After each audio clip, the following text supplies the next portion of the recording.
Vale. Bueno, buenos días a todos y bienvenidos a esta segunda sesión del ciclo de conferencias online que organizamos a raíz del proyecto que llevamos autonómico titulado Ética y Estética del Cine Documental Animalista en las Culturas Occidentales del siglo XXI. Como sabéis, bueno, pues realizamos una serie de conferencias online, una por mes. El mes pasado tuvimos el placer de tener como invitada a Katia Faria y hoy pues un mayor placer presentar a una inmejorable compañera de viaje como es María Teresa Lajuaní Domínguez. Como sabéis, es licenciada en Filología Francesa, tiene un máster en Investigación en Lenguas y Literaturas por la Universidad de Valencia. Su tesis la defendió en 2019 y voy a traducir al castellano el título porque no hablo francés, ¿vale? Pero zootextualidad y zooescenografía, el animal en el teatro de Boulevard del siglo XIX, entre 1800 y 1862. Es doctora en el Departamento de Filología Francesa, Italiana de la Universidad de Valencia y es una investigadora, como he dicho, inmejorable y compañera en este ámbito de los estudios animales y estudios críticos animales. También inmejorable. Así que Maite, hoy su charla se titula, discúlpame, Animales y género, nuevas narrativas en el cine documental. Cuando quieras, Maite, y gracias.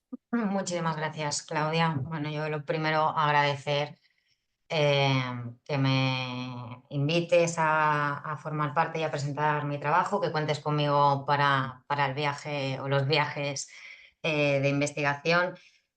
Como has dicho, mi charla se titula igual de forma un poco genérica Animales, entiéndase por supuesto animales no humanos y género, nuevas narrativas en el cine documental.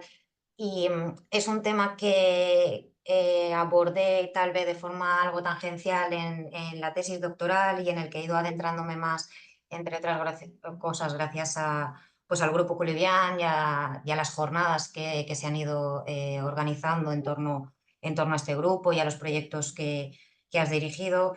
Y el interés, ¿no?, reside un poco en comprender cuál es la relación entre la cuestión animal y la construcción de género, ver en qué medida esa relación con la otredad de especie está participada e incluso atravesada por la cuestión de género. Por supuesto, el tema no es un tema, tal vez comparto ya el PowerPoint antes de seguir. Disculpadme, tecnologías. ¿Se ve? Sí. Sí. Vale, gracias. El tema, como decía, no es un tema que haya aparecido ahora, porque ya desde el ecofeminismo, en los años 70, hemos visto cómo había suscitado interés en encontrar cuál habían sido los paralelismos entre los sistemas de opresión que habían conducido a la dominación de las mujeres y de los animales, a la aparición y la asimilación de los conceptos de mujer con naturaleza, por ejemplo, con títulos y autoras como Sherry Horner a principios de los 70 y más recientemente Carol Adams, o incluso desde el ámbito filosófico y más relacionado con la cuestión animal, ya en el 75 en la publicación de Peter Singer, Liberación Animal, que es un hito y un clásico ya. Pues el filósofo australiano ya incidía e insistía, afirmaba de forma explícita la identidad de los tres modelos que son el racismo, el sexismo y el especismo. Por lo tanto, esa correlación entre opresión de la mujer y de los animales ya tiene un largo recorrido.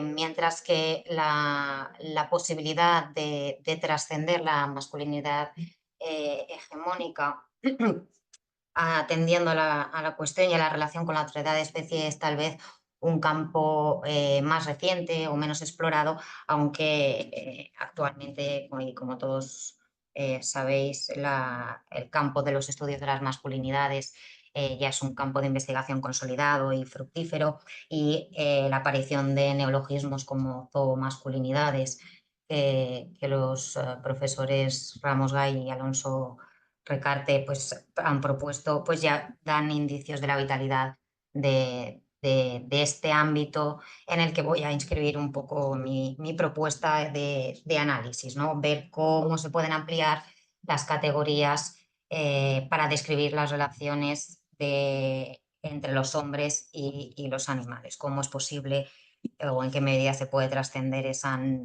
hegemonía masculina a través de la relación con la otredad de especie. Y para eso me pregunto, por lo tanto, si el documental de vida silvestre se propone como si se hace eco de este cambio de paradigma, de estas nuevas masculinidades que parecen surgir, y si se propone como un artefacto, un espacio apto para poder repensar la masculinidad hegemónica y representar formas alternativas de relacionarse con los animales no humanos y formas alternativas también de masculinidad respecto de la norma a la que antes aludía. Para ello me centraré en el análisis del filme documental My Octopus Teacher, lo que el pulpo me enseñó en su traducción al español de España, porque creo que en Latinoamérica se tradujo por mi maestro el pulpo. La decisión o la elección viene dada por dos cuestiones. La primera, y tal vez una de las principales, es la amplia repercusión del documental, no solo por el número de espectadores, en parte garantizado por esa plataforma de distribución de streaming que permite llegar a un amplio número de personas y un amplio espectro tipológico, si se quiere, de países y de tipos de espectadores, y que viene avalado, ¿no?, por ese galardón que obtuvo en 2020 el Oscar a Mejor Documental. Y sobre todo por una impresión, que no sé si es una impresión compartida, aunque sí que lo creo, de cuando yo vi el documental por primera vez, tuve un poco la impresión de estar frente a un documental de vida silvestre bastante inhabitual respecto de los documentales o las formas clásicas de estos documentales, sobre todo en su narrativa, ¿no?, en la propuesta que hacía de una narrativa, de un acercamiento tal vez más, que en este punto podemos clasificar o calificar de un acercamiento tal vez más personal o más intimista, a diferencia de lo que era habitual en las formas tradicionales del género. Supongo que conocerán ahora el documental, pero por si acaso recordar brevemente que este se centra en la historia de Craig Foster, cineasta, y un pulpo hembra. Craig está en plena crisis, y para tratar de mejorar y de salir de esa situación decide volver a sumergirse en el bosque de algas en el que había crecido durante su infancia, y es en ese proceso en el que se encuentra con esta hembra de pulpo y empieza a forjar una conexión un tanto particular, una conexión emocional, que es, digamos, el núcleo de la historia que presenta y que narra el documental. Veremos, por lo tanto, y aquí queda bastante claro el título, cómo el animal se convierte en maestro y es capaz de transmitir, de enseñar a Foster valores como puedan ser el respeto, la empatía o la responsabilidad, a la vez que se convierte en sustento de su propia recuperación. En esta idea un poco de analizar cuáles son los mecanismos o qué elementos de la narrativa se alejan de las formas tradicionales, lo primero que advertí es que Foster, esto es el animal humano, el hombre, como en el documental tradicional, se propone también como el único narrador, ¿no? Es él quien asume la totalidad de la narración y en este sentido aparece como una especie de, una suerte de mediador entre espectadores y las imágenes que se van ofreciendo a lo largo del documental. En este sentido podemos ver o podríamos identificar a Foster con esa función de la voz en off, esa función tradicional de la voz en off que algunos especialistas han calificado de voz de Dios, que es un término que me parece eh, interesante por sus implicaciones.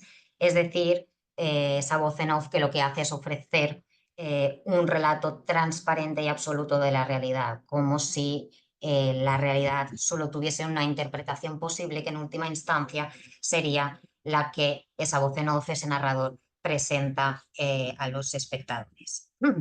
Esa voz en off que conforme vaya evolucionando el género pasará a ser una presencia física ante la cámara, un narrador, un mediador que está presente y que se dirige incluso en algunos casos directamente a la cámara. Suele ser además un narrador que se caracteriza por ser una personalidad de prestigio, lo que da una legitimidad a su discurso. Pero esta legitimidad, y es aquí yo creo lo más interesante, no solo viene dada por ese reconocimiento, si se quiere, a su persona, sino sobre todo por los términos en los que se construye esa narración, que tienden de forma general a emular al discurso científico. Una emulación o un intento de acercarse de este discurso científico que pasa principalmente por ofrecer toda una suerte de datos de acuerdo con con la categoría de especie, ¿no? Datos que permitan explicar, que permitan traducir lo que dan a ver las imágenes y que permitan explicar, por ejemplo, los comportamientos de una especie de la que esos individuos son simples ejemplares ilustrativos.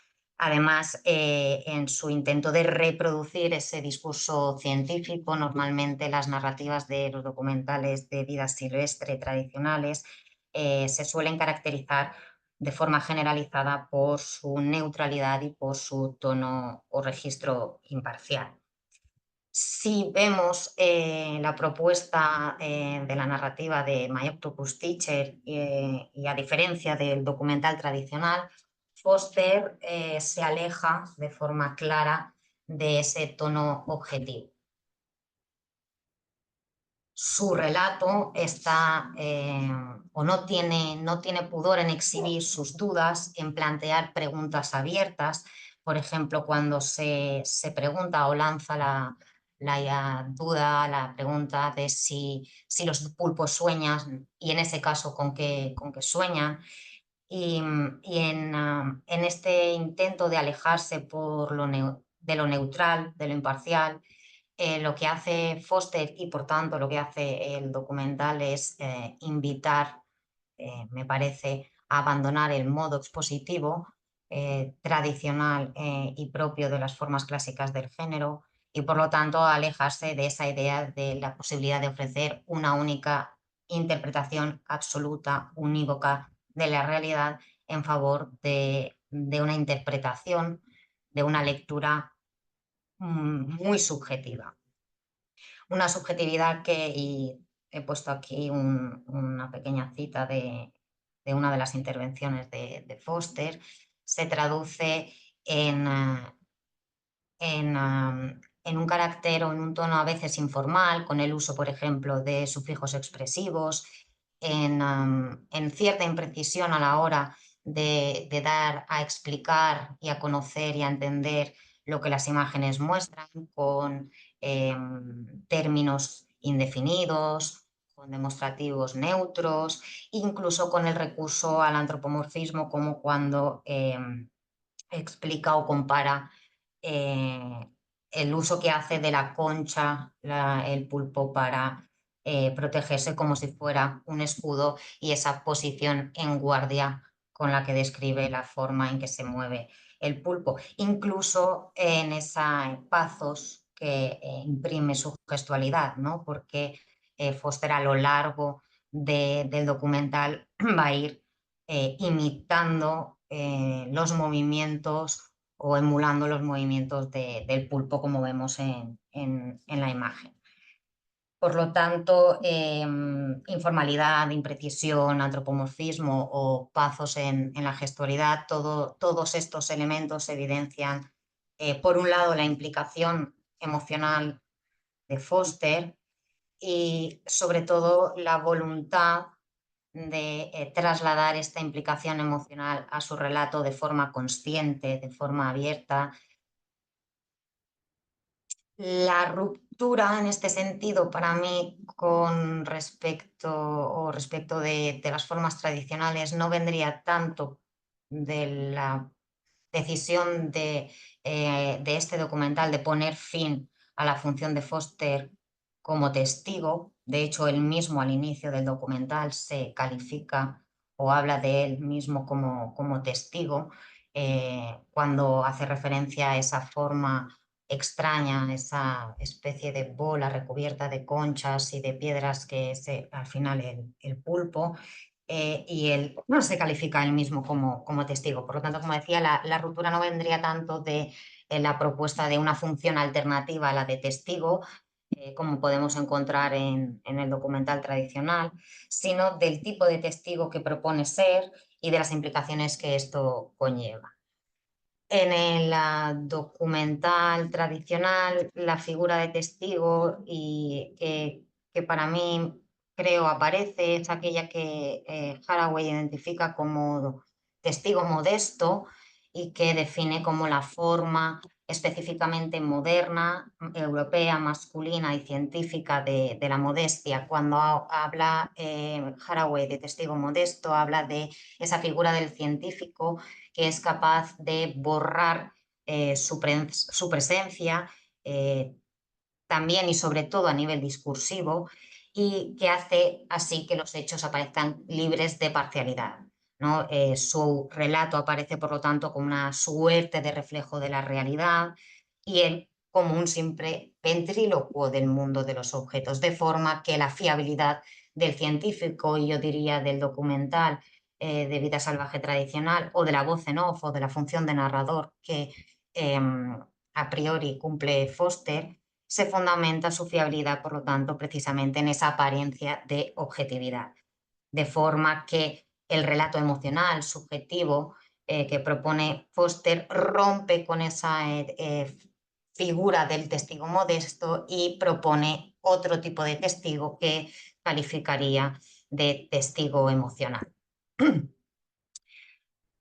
¿Cuáles son, pues, las consecuencias de esa asunción plena y consciente de lo subjetivo en el relato? Por un lado, el cuestionamiento de la premisa. Bueno, generalmente los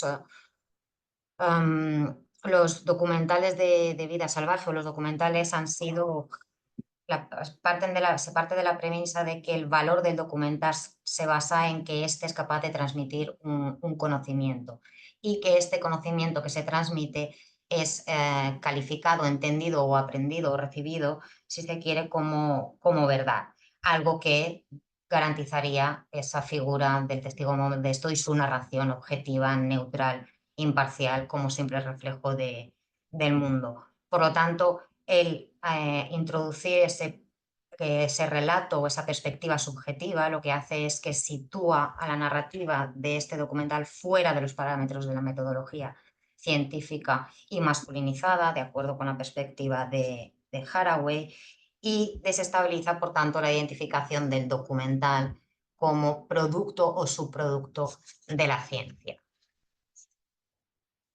Al mismo tiempo, esto permite una apertura a otras interpretaciones o a otras lecturas que no vengan marcadas por esa epistemología objetivista de la que hablaba Donovan, o abogar por la práctica de una forma apasionada de conocimiento de acuerdo con los términos de Vincent Desprez.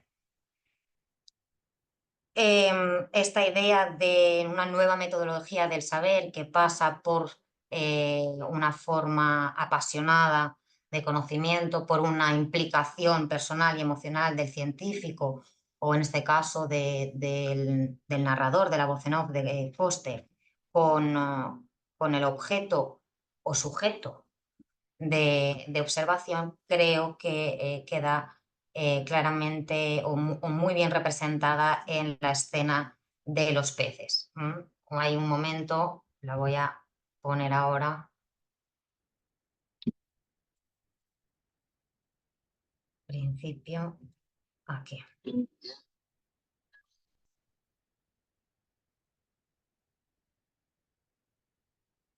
Foster ya es más o menos en el centro del documental. Foster ya lleva un tiempo sustancial encontrándose con el animal, por lo tanto hay un conocimiento de sus movimientos, de cómo se enfrenta, por ejemplo, a la estrategia de caza, y lo que él propone aquí, a partir de ese conocimiento experiencial, es que el pulpo está jugando con los peces. Es su interpretación subjetiva, digamos, ¿no? Ese saber subjetivo desde lo subjetivo que propone Foster.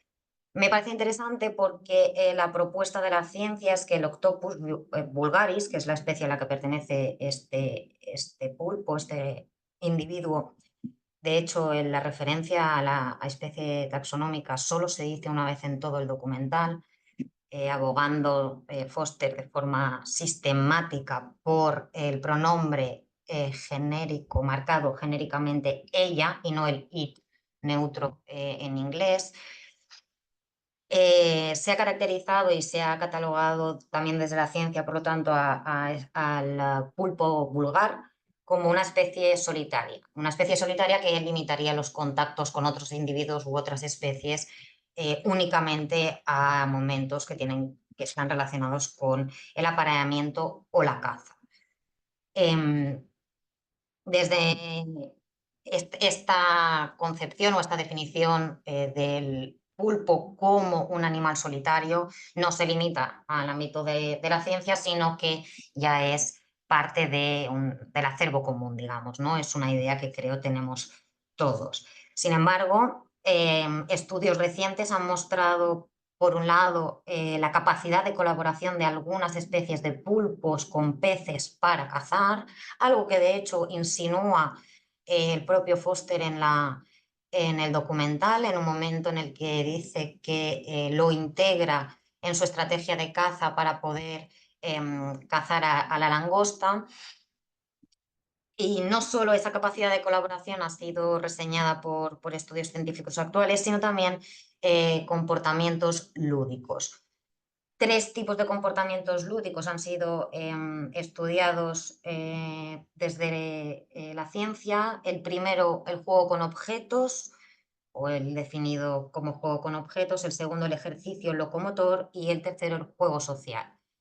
El único que ha sido reseñado de los 3 es el juego con objetos, y en este estudio en el que se abordan este tipo de comportamientos lúdicos, se señala que para poder explicar o certificar la existencia de un ejercicio locomotor como comportamiento lúdico, es necesario esperar a ampliar datos, estudios sobre el movimiento normal de los pulpos, que permita, por lo tanto, comparar y dar fe de la existencia de este ejercicio locomotor como comportamiento lúdico. Lo que resulta curioso es que el juego social, este que implica a otros individuos, es automáticamente y simplemente descartado, y cito al propio estudio de 2003, porque no se puede esperar que los pulpos, con su estilo de vida solitario y su canibalismo oportunista, tengan este tipo de juego.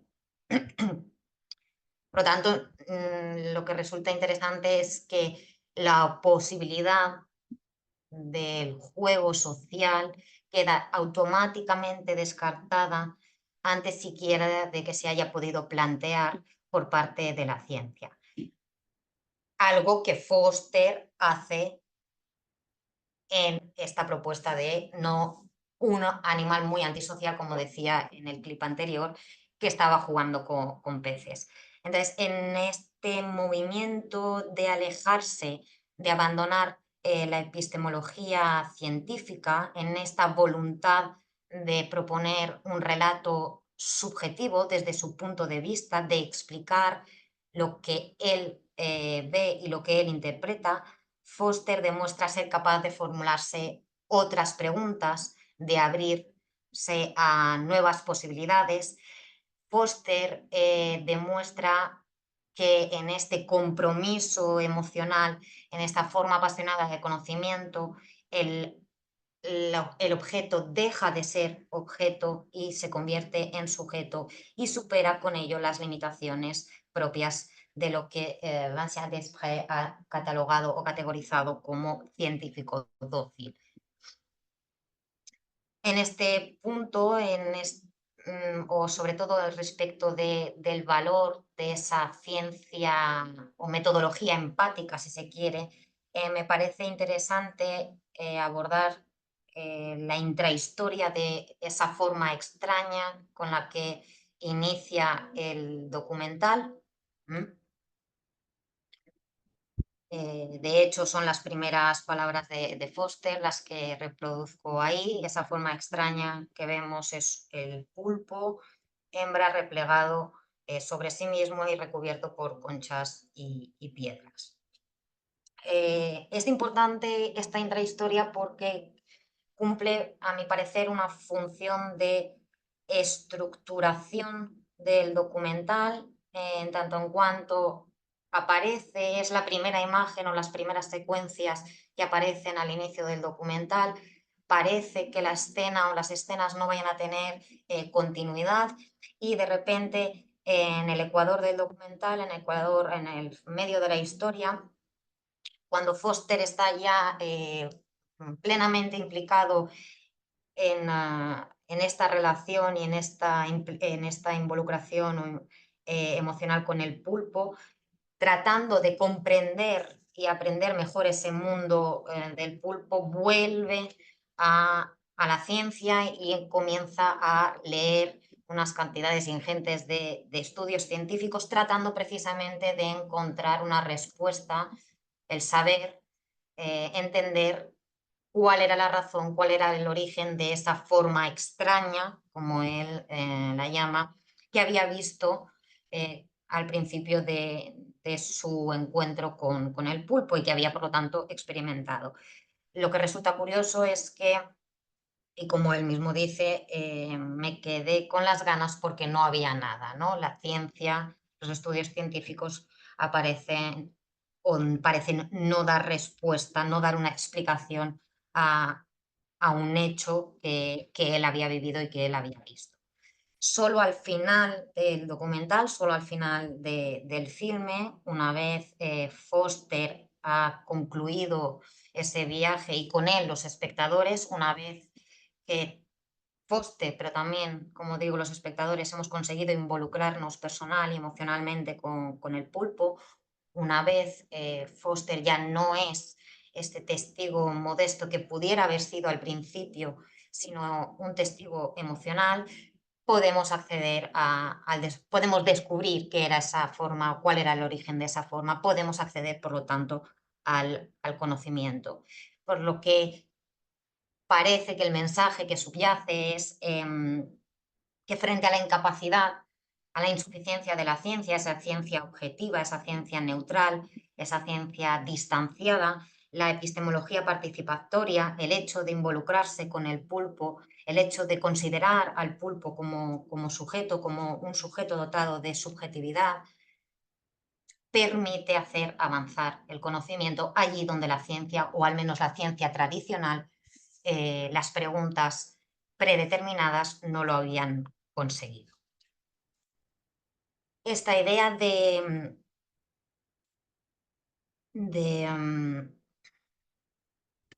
de sujeto, o esa noción de sujeto, esa consideración del pulpo como sujeto, viene sustentada a su vez por un acercamiento que podríamos calificar de zoobiográfico del documental. Zoobiográfico en la medida en que, y para ello usaré los ejemplos o recurriré a los ejemplos de las escenas de depredación. Como señalan muchos especialistas, las escenas de depredación son recurrentes en el documental de vida silvestre. También en el documental de vida silvestre tradicional, ¿no? En las formas más clásicas del género.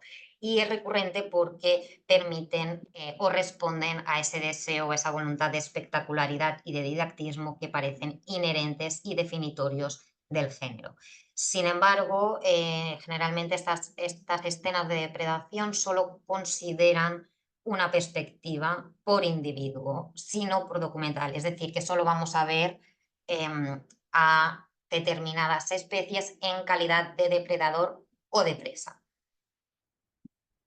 La particularidad de My Octopus Teacher es que de las al menos 4 escenas que remiten a este topos de la depredación, el pulpo aparece tanto como depredador cuanto como presa, lo que resulta en un retrato mucho más complejo e individual, sino individualizador del animal.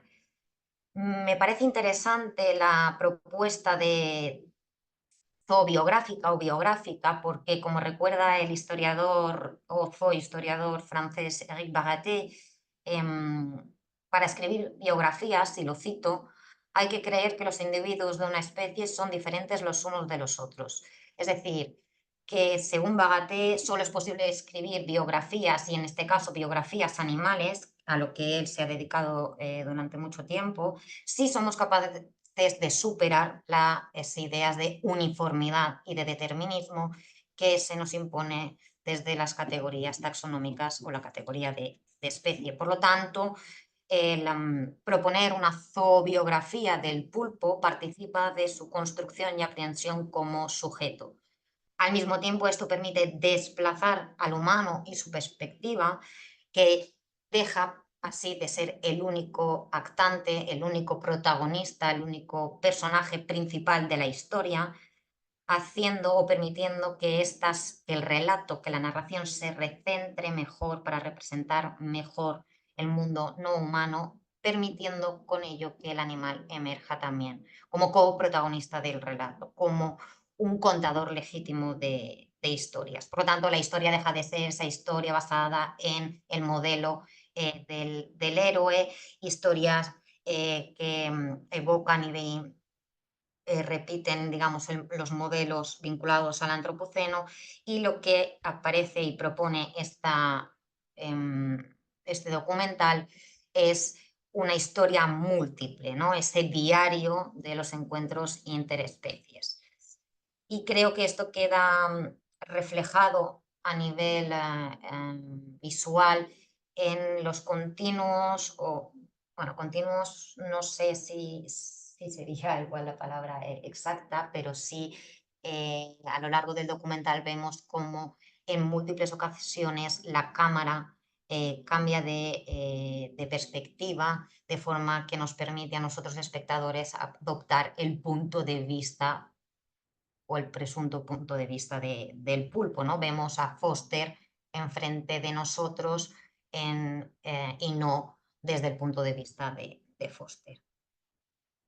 Estas escenas de depredación me parecían interesantes también en la medida en que me permitían ahondar en la idea o en el concepto de responsabilidad. Sobre todo la escena que yo creo es la más cargada, digamos, emocionalmente, si se quiere, la escena del ataque del tiburón pijama al pulpo y de esa pérdida, ¿no? del brazo, de uno de sus brazos como fruto de ese ataque. Me planteé esta cuestión de la responsabilidad vinculada a esta escena porque es el propio Foster, ¿no? El que lanza la pregunta o la duda o la reflexión cuando dicen no podía evitar pensar que quizá yo era el responsable. ¿Estaba ella fuera porque yo no estaba ahí? Podríamos definir, de acuerdo con Haraway, responsabilidad como aquella capacidad o habilidad de responder, es decir, de hacer que el otro se convierta en una presencia, en un otro significativo, en un otro dotado de presencia y dotado de rostro. Y la idea de rostro me parece extremadamente interesante porque esto sí que es de forma recurrente, casi diría yo obsesiva, a lo largo del documental. Es posible ver una cantidad ingente de imágenes, de secuencias que presentan la mirada del pulpo como una forma también de crear visualmente esa idea o esa noción de rostro, de devolver la mirada y también de suscitar la responsabilidad en el espectador. La escena es interesante porque una vez más Foster, ante este acontecimiento, no duda en expresar sus sentimientos, sus miedos. Tenía un sentimiento horrible en la boca del estómago, dice, cuando advierte que el tiburón pijama tiene el brazo cortado en la boca. Frente a esa represión de los sentimientos compasivos que autoras como Alicia Puleo han identificado como un rasgo característico de la superioridad masculina. Al mismo tiempo, Foster se identifica con el pulpo, con su vulnerabilidad y su fragilidad, cuando dice, me sentí muy vulnerable, como si lo que le había pasado a ella me hubiera pasado a mí de algún modo. Y casi me sentí psicológicamente psicológicamente que pasaba por un desmembramiento. Esta identificación, que podríamos calificar de empatía transespecies, es el fruto de un contagio emocional, también a través de ese límite parecía infranqueable de la especie, cuando ambos o dos individuos aparecen o están confrontados a las mismas experiencias o a experiencias análogas. Esto se basa, o esta posibilidad de empatizar, de reconocerse en el otro, en estas experiencias análogas, se basa en en el hecho de que animales humanos y no humanos compartimos sistemas emocionales que están relacionados con el miedo, con el juego, con los cuidados o con la rabia, de forma que en ese miedo a la vulnerabilidad, en ese miedo al desmembramiento, en ese miedo a la muerte,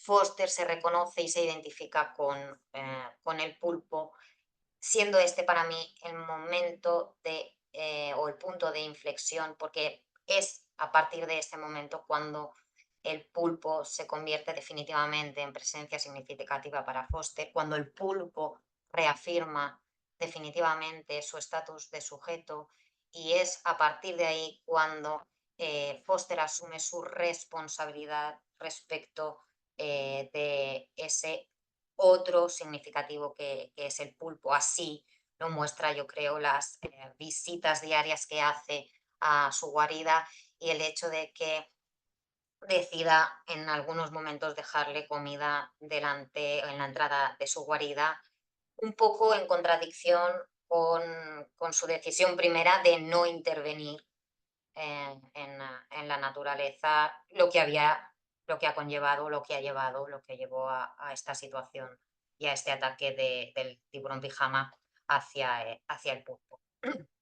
Mm, en este nacimiento de la responsabilidad hacia el otro, en ese aprender a ser más sensible con los demás, como dice él, se muestra la capacidad de transformadora o la capacidad relacional, el carácter, la naturaleza relacional del género y cómo podemos trascender o es posible trascender la construcción hegemónica de la masculinidad atendiendo la relación con la otra edad de especie. Para mí, Foster y ella, que casi este pronombre se convierte casi en nombre propio para el animal, están inmersos en lo que Vincent Desprez ha categorizado o definido como práctica antropozogenética, es decir, la capacidad que tenemos de co-construcción mutua, el animal y el hombre el uno al otro, ¿no? La modificación, la transformación, una suerte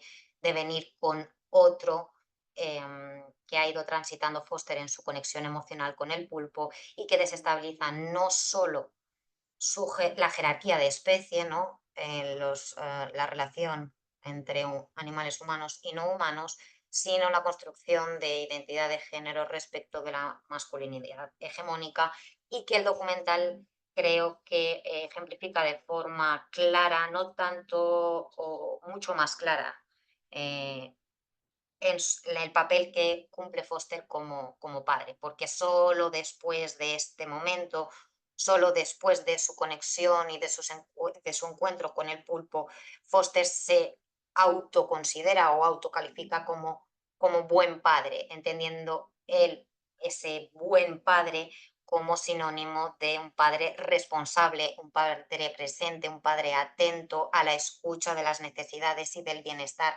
no solo material, físico, de su hijo, sino también emocional, ¿no?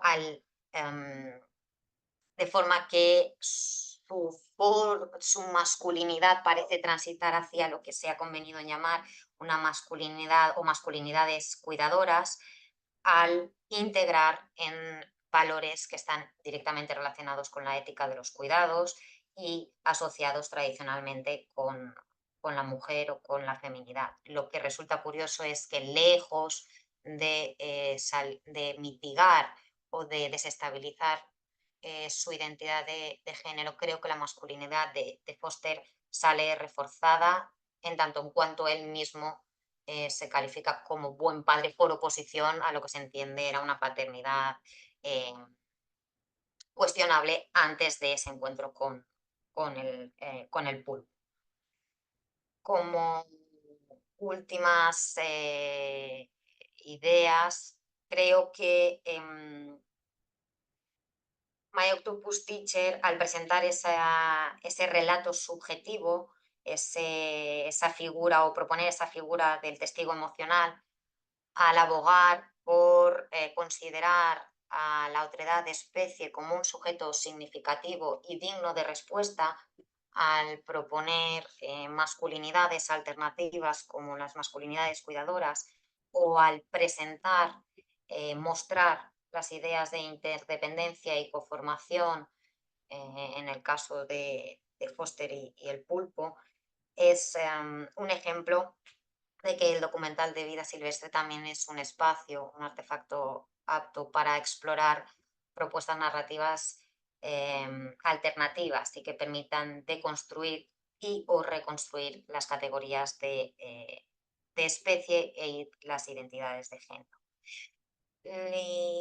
Aquello que tal vez me parezca más interesante es esa suerte de propuesta o de apuesta de futuro que Tom, el hijo de Foster, y ese pequeño de pulpo que aparece al final y que Foster y su hijo aventuran, pueda ser uno de los hijos de ella, de ese pulpo que ya ha muerto, abre, por lo tanto, la posibilidad a nuevas historias futuras e incide en la importancia de visibilizar estos nuevos modelos relacionales, en tanto en cuanto Tom ya ha integrado el valor de la dulzura como un valor intrínseco a su construcción idéntica. Maite, perdona, ¿puedes poner esa última? Eso, gracias. Perdón. Y por mi parte es todo. Muchas gracias.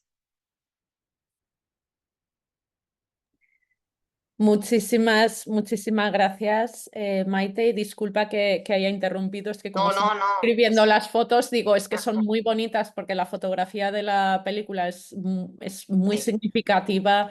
Hay mucho juego con los planos, en la composición de planos en cuanto ¿no? los tamaños, los sí. ángulos, la perspectiva, la iluminación, todo ese bosque de algas es tan Mm. espectacular que bueno, que es todo toda una experiencia visual, ¿no? Aparte de emocional, el documental en su totalidad. Y muchísimas gracias por haberla analizado tan en profundidad. Antes de preguntar yo, bueno, invitar a los asistentes a si tienen preguntas o comentarios. Nacho, por favor. Hola, gracias. Bueno, en primer lugar, gracias a María Teresa Lasboní por la charla, que me ha parecido profundamente explicativa del documental que hemos visto en otras ocasiones y que creo que la lectura que ha realizado vamos, la misma que había también pensado yo. Y una pregunta, y es que cuando más, a medida de estar estos años viendo documentales animalistas o documentales en esta línea, y una cosa que hemos comentado alguna vez con Claudia en otros foros, y que Maite también ha subrayado aquí, es esa presencia que es casi como un denominador común de una mala conciencia. Antes hablabas, Maite, de ese, cuando ponías la diapositiva respecto de la vulnerabilidad, respecto de la mala conciencia que tenía el narrador a la hora de haber presenciado y haber incluso sentirse responsable de la mutilación del pulpo. Y es algo que es casi omnipresente en todos los documentales recientes respecto de cómo el documental, en cierto modo, es casi como una especie de expiación, el legado y al mismo tiempo el responsable de esa culpa, la forma de expiar la culpa y la forma, en cierto modo, también de acentuar la culpa, porque es precisamente en virtud del documental que se produce ese tipo de actos, ¿no? Entonces, no sé si es algo propio a una especie de mala conciencia casi occidental, de un origen religioso que todos tenemos en mente, pero es indefectiblemente un elemento presente en todos los documentales actuales. Siempre hay una mala conciencia, curiosamente provocada por el propio hecho de que él sea el documental aquello que intenta aliviarla. No sé si tienes pensado algo al respecto. Pues no sé si puede ser algo que tenga que ver con una cuestión cultural. Yo creo que aquí sí que, yo creo que ellos eran conscientes en cierto modo de que era un momento, un episodio que iba a ser igual algo controvertido, porque efectivamente llevamos más de medio documental abogando por el respeto, por la posibilidad de la conexión emocional, de que ese pulpo se convierta no solo en un objeto de observación, que yo creo que es lo que es al inicio, una suerte de objeto de observación, de objeto curioso, y que se convierta en un sujeto, en algo, en alguien significativo para él, y de repente uno decide de forma voluntaria no intervenir, y esto resulta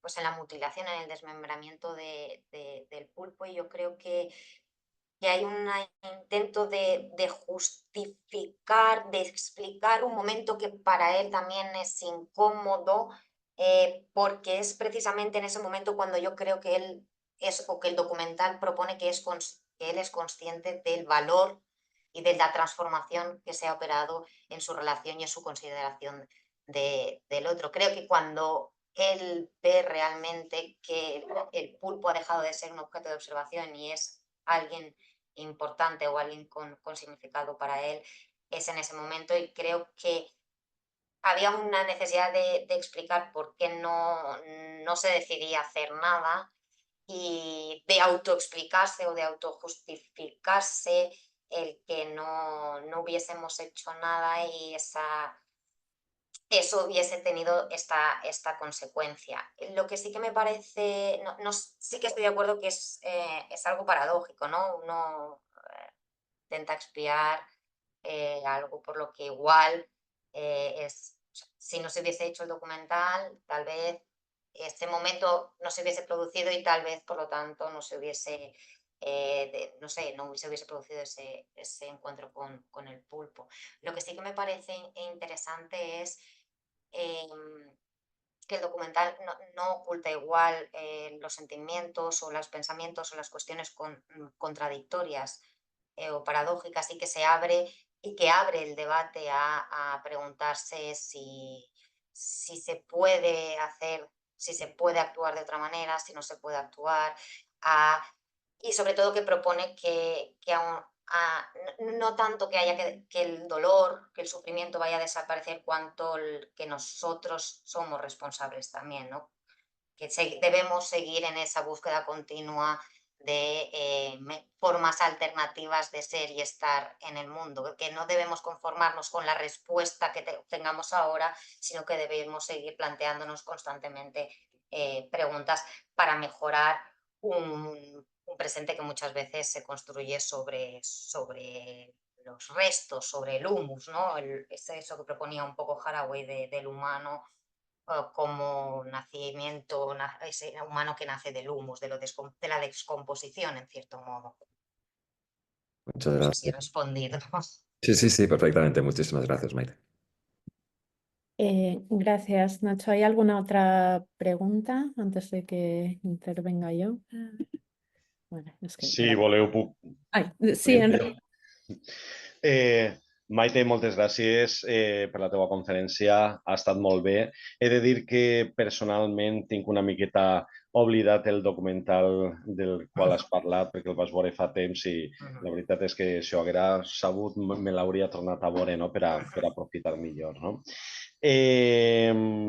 Jo, com Nacho, també coincidisc en moltes coses de la teua lectura del documental, però volia plantejar una qüestió, ja dic, el tinc molt oblidat i l'hauria de tornar a veure, però en fi, jo llance la pregunta perquè tu el tens més present. No? Has estat explicant com d'alguna manera amb aquest enfocament subjectiu s'allunyava d'aquesta manera, diguem-ne, més científica, més tradicional, més objectiva d'encarar el documental i, bueno, ara fa poc deies allò de formes alternatives de ser i estar en el món, no? Has parlat dels canvis que això implica a nivell narratiu, has presentat diverses parts, diàlegs, no? O moments de la veu en off del documental, com intentant justificar això, no? I em sembla molt bé, molt perfecte. No? El tema està en que en el meu record si deixem un poc a banda les qüestions així narratives i ens centrem més en la proposta formal del documental, crec recordar que no em va resultar tan transgressor. No sé si dir-lo d'alguna manera. Fa poc també Clàudia parlava de la il·luminació, els plans. Així tenim una mostra, no? Ara que estàs compartint. En algun moment me donava la sensació de que en algunes coses, no? També tendien cap a aquesta espectacularització típica del documental tradicional de naturalesa o de vida silvestre, que deies tu, no? I tal, no? Aleshores, volia preguntar, sí que has fet algun comentari respecte d'alguna decisió formal, com quan parles del punt de vista subjectiu del polp i com introduïs l'audiència en aquest punt de vista. També has parlat d'alguns plans de detall dels ulls, no? Que és un recurs molt sovintejat, no? per posar-nos en la pell de l'animal humà. Però volia preguntar-te bàsicament si trobes que això, que en la proposta formal que llança el documental realment se veu tant això de presentar una mirada diferent, ja dic, des del punt de vista més expressiu, més formal, més purament formal. No? Perquè jo hi tinc certs dubtes, tot i que el meu record de la pel·lícula és molt vague. Moltes gràcies, Enric. Jo diria que és més transgressor o la proposta tracta de superar més per la via de la narrativa que no tant per la via igual visual. És de veres que sí que té propostes formals com els primers plans o plànols de la mirada del polp, aquest canvi que fa de tant en tant de la perspectiva, com si nosaltres fórem el polp i mirem Foster i l'humà que ell representa és l'objecte d'observació, aleshores, no? I nosaltres adoptem aquest punt de vista de l'animal, però sí que és de veres que hi ha la imatge, jo crec que sí que reprodueix en alguns moments el concepte o la idea d'espectacularitat dels documentals tradicionals. No sé, estic pensant en altres exemples on sí que n'hi ha propostes igual més evidents a nivell formal del tractament de la imatge i més rupturistes, on, per exemple, igual, Claudia, ¿me puedes recordar? Es Uda, el de los perros, el documental de los perros. ¿Es Uda? No, Stray, Stray, Stray, no? Stray de Elizabeth Law. Les càmeres és un poc a l'alçada del gos i aleshores nosaltres, el documental sencer és la perspectiva, no?, que podríem tenir nosaltres com a gos.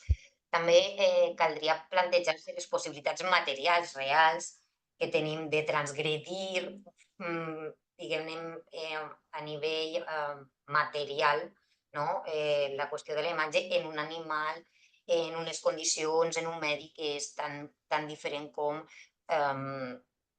el medi aquàtic. Ell plantejava també en el documental la importància de tenir ben controlat tot l'aparatatge tècnic perquè en un moment donat se li cau una de les càmeres i això produeix la fugida del polp i triga una setmana en tornar a recomençar aquest contacte amb ell i amb la part de tal volta mai no torni a passar. Vull dir, tal volta he perdut l'oportunitat d'un contacte, d'una trobada per un error material. Aleshores, caldria també... Sí que es veuen a voltes en plànols on es veuen els elements físics, materials, tecnològics, no? La càmera, com l'agafa el polp, i crec que això també és prou interessant, el mostrar tots els elements, tots els artefactes humans, no humans, però també la tecnologia que és necessària per a la construcció d'esta narrativa.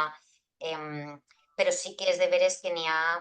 Perquè també la visió és un poc en certs moments holística, no? Aquesta idea de reintegrar-nos tots en la natura, perquè és un poc el missatge final. No som visitants, som part d'un tot.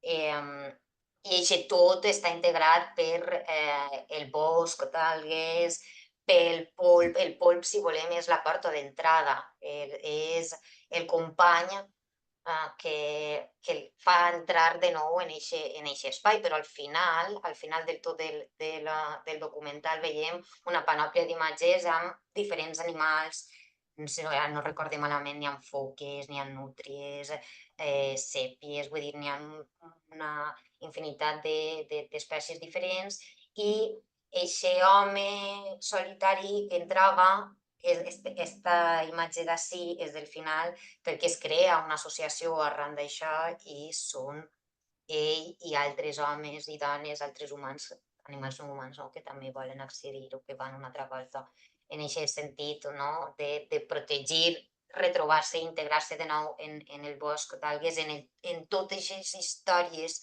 que es configuren i s'entremesclen en eixe bosc un poc. N'hi ha una imatge que a mi em va fer recordar un poc la idea de la teoria de Hilos, la teoria de Haraway, no?, que se van entremesclant els uns als altres, i és una imatge en la que ell posa el polp en el centre, diu, he d'entendre tot el que és l'univers del polp per entendre, he d'entendre com es relaciona en les seues preses, però he d'entendre també com es relacionen els seus depredadors, he d'entendre com aquests depredadors es relacionen i aleshores és una mena d'esquema que són fils que ixen d'un joc, d'un nus a un altre, a un altre, a un altre, a un altre. I jo crec que també hi ha una voluntat de fer atractiu per la imatge el missatge, no?, el de fer-nos entrar visualment per un plaer visual, no?, el missatge. I també una mena de conservació, no? Mirem i perquè si tu, este tipus d'imatges tan espectaculars, també la proposta ja no és mirar a través de la imatge i, per tant, accedir a un discurs que jo he preconfigurat, sinó a mirar la imatge. I tu, espectador, crear, no? Adoptar un paper tal volta més actiu i a crear la teua pròpia interpretació i una volta més, no? Allunyant-nos d'aquest mot expositiu, d'aquest relat més absolut, més unívoc, més transparent. Però sí, crec que els recursos en aquest sentit més formals d'imatge són tal volta, sense ser jo especialista total de la qüestió de la imatge, són tal volta més tradicionals. Sí, no, perdona, dic algunes cosetes. Clar, sí, és que la proposta, per exemple, d'Stray és ben diferent. Bueno, en el cicle aquest de cinema que heu organitzat i tal, doncs n'hi ha molts títols. Gunda, per exemple, és super, anem a dir, radical, en el sentit de molt allunyat del que és el discurs audiovisual hegemònic, no? I clar, com has incidit molt en el tema aquest de deslligar-se de l'intent obvi, no? I plausible del documental de deslligar-se d'esta mirada científica i com això ho desplega a diferents nivells, doncs jo veia o recordava millor, no? I coixejava una miqueta en aquest sentit, no? Perquè d'alguna manera, bueno, també hi ha molts estudis que vinculen aquesta visió de la ciència moderna i tal, d'arrel cartesià i tal, amb el discurs audiovisual hegemònic, no? I com la pel·li aquesta, el documental, el reprodueix d'alguna manera, no vaig a dir que sigui una incoherència, però bueno, que este atac a aquesta mirada neutral, objectiva, antropocèntrica, masculina, bla, bla, doncs en aquesta part altres pel·lis sí que arriben més enllà i realment miren de transgredir i fins i tot subvertir això des d'un punt de vista realment formal i aquesta no tant, però bueno, no passa res. Jo no sé fins a quin punt també això no té a veure amb una voluntat igual d'arribar a un nombre més gran d'espectadors, a una audiència més gran, perquè quan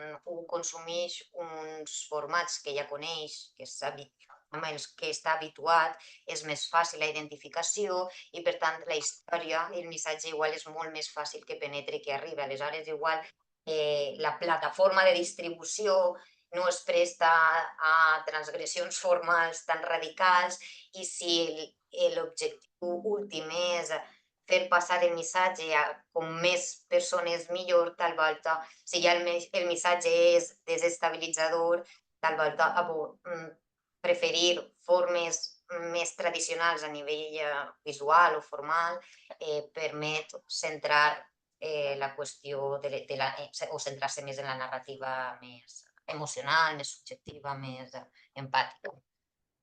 D'acord. Sí. S'ha d'arribar a la gent, si no. Gracias. Muchas gracias, Enric, por las observaciones y Maite también por los comentarios. Yo, bueno, pensando un poco en esto que estabais hablando, no la tengo, estoy como Enric, no la tengo tan fresca la película, la vi cuando salió en su momento. Pero sí que creo, o mi recuerdo, ¿vale? Tendría evidentemente que volverla a ver plano por plano y tal, pero que la sensación al final como ahí no me sale como viewer, como espectadora, era una especie de abrumación de belleza. ¿Cómo se logra esta belleza que va un poco en consonancia con ese mensaje de unión con ¿no? y de empatía y todo eso? Evidentemente es una cosa de montaje, ¿no? A mí todas esas imágenes se podrían rearticular de una forma, pero yo como espectadora, o sea, lo que es, si me fijo solo en la parte visual, tendría que volver a verlo, pero tenía la sensación de verdad de como mucho énfasis en cosas clásicas tipo proporción o esa forma de encuadrar, ¿no? el protagonismo y la distancia de planos. Hablábamos antes de lo de la mirada, que creo que que bueno, por incidir un poco en eso, esa mezcla de belleza y a la vez con un animal no humano tan filogenéticamente distinto a una persona, es decir, no, sin un rostro tal y como lo entendemos o tal y como estamos acostumbrados a comunicar. Y siempre es interesante que en esos casos de cuando se intenta entender y meterse uno en la cabeza de otro, recuerda un poco al ensayo, ¿no? de Nagel de cómo es ser un murciélago, ¿no? Y aquí estamos, cómo es ser un pulpo, es decir, seres tan distantes a nosotros genéticamente y el tema del rostro, ¿no? Que por cierto me recuerda, y breve paréntesis, vi bueno, no sé si visteis la película esta infantil que salió hace unos meses, la de Robot Salvaje o Robot que debería ser silvestre, pero viendo una entrevista a los creadores dijeron, no, es que teníamos muy claro una cosa y es que no queríamos que el rostro del robot fuese expresivo. Queríamos tener ese desafío, ¿no? De cómo comunicar toda esta sensación de empatía, de coexistencia, de aceptar la depredación, etcétera, etcétera, en una especie de mundo que crean ahí en esa película, pero con un protagonista sin rostro. Y me recordaba un poco a esto del tema del pulpo, ¿no? Porque y cómo comunicar esa empatía y enfatizando tanto en la mirada, porque no tienes otra cosa. Hombre, es una invitación, gracias a lo que has dicho, Enric, a volver a verla y hacer casi un análisis de plano por plano cómo estamos logrando esto, aparte de todos los elementos adicionales, narrativos, musicales, etcétera, pero lo que es lo visual, si lo desgajamos de la voz narrativa, ¿no? Qué significado se puede adquirir, ¿no? Perdona, es un comentario más que una pregunta concreta, pero bueno, ahí lo dejo. No sé si hay alguna otra pregunta por parte de los asistentes o comentario. Vale, pues un segundo que voy a cortar bueno, Puedo compartir. vale. Bueno, pues, doctora Dajwani, muchísimas gracias de verdad por tu charla, por invitarnos de nuevo a ver el documental y por, bueno, todas estas cosas, traer de nuevo estas perspectivas de género, sobre cómo mirarlo, atendiendo mucho también a lo del juego, que siempre es un tema interesante dentro de lo que es el discurso conservacionista y o animalista, ¿no? El incidir en el juego de los animales no humanos, la mirada, etcétera. Así que muchísimas gracias por haber compartido su investigación con nosotros. Y bueno, aplaudiría, pero como no se oye, pues sí. Gracias. Muchísimas gracias, Maite. Gracias a vosotros. Gracias.